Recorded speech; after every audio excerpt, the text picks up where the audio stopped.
Genesis chapter 22. Sometime later, God tested Abraham.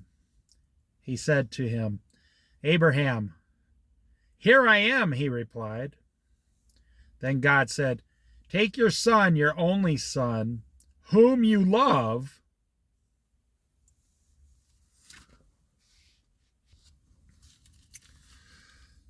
So I'm going to interrupt. Here's the first real Christian message. Take your son, your only son whom you love. God said of Jesus, "This is my only begotten son, Jesus Christ, whom I love. Believe upon him and you shall be saved." It's all the way back here with Abraham. So this is really pointing to the first message of salvation in the Bible. Then God said, "Take your son, your only son whom you love, Isaac, and go to the region of Moriah. Sacrifice him there on a burnt offering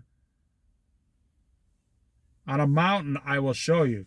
Jesus was sacrificed on the cross. Early the next morning, Abraham got up and loaded his donkey. He took with him 2 of his servants and his son Isaac. When he had cut enough wood for the burnt offering, he set out for the place God had told him about. On the 3rd day, Abraham looked up and saw the place in the distance.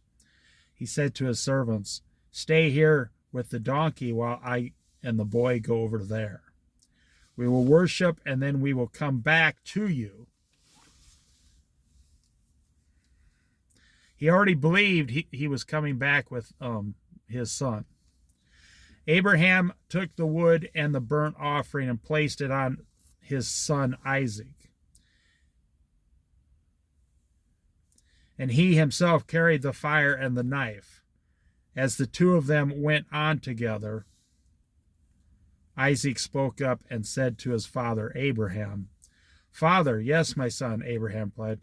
"The fire and wood are here," Isaac said, "but where is the lamb for the burnt offering?" Abraham answered, "God himself will provide the lamb for the burnt offering, my son." And the 2 of them went on together.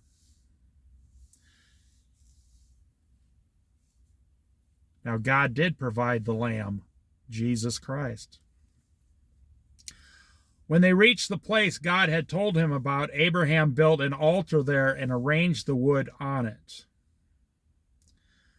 He bound his son Isaac and laid him on the altar on top of the wood. Then he reached out his hand and took the knife to slay his son.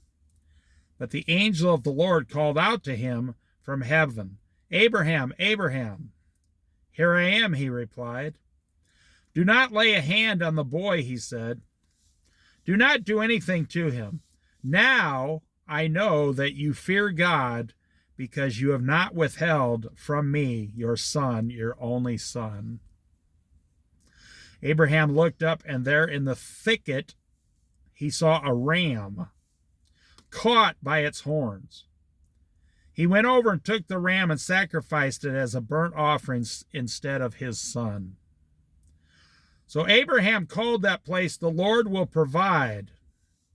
And to this day it is said, "On the mountain of the Lord it will be provided."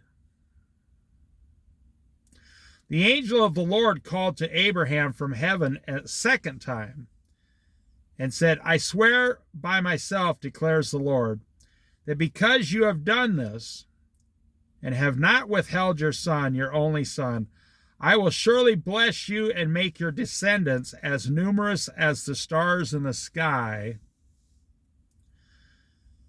and as the sand on the seashore. Your descendants will take possession of the cities of their enemies, and through your offspring all nations on earth will be blessed." Jesus came to fulfill what Abraham could not fulfill. "Because you have obeyed me." Then Abraham returned to his servants, and they set off together for Beersheba, and Abraham stayed in Beersheba. Sometime later, Abraham was told, Milcah is also a mother, and she has borne sons to your brother Nahor. Uz, the firstborn, Buz, his brother, Kemuel, the father of Aram, Keshed, Hazo, Pildash, Jippah, and Bethel. Bethel became the father of Rebekah. Milcah bore these 8 sons to Abraham's brother Nahor. His concubine, whose name was Remuah, and had also had sons, Tebah, Gaham, Tarsha, and Makkah. So salvation could not be done through Abraham. It had to be done through Jesus Christ on the cross.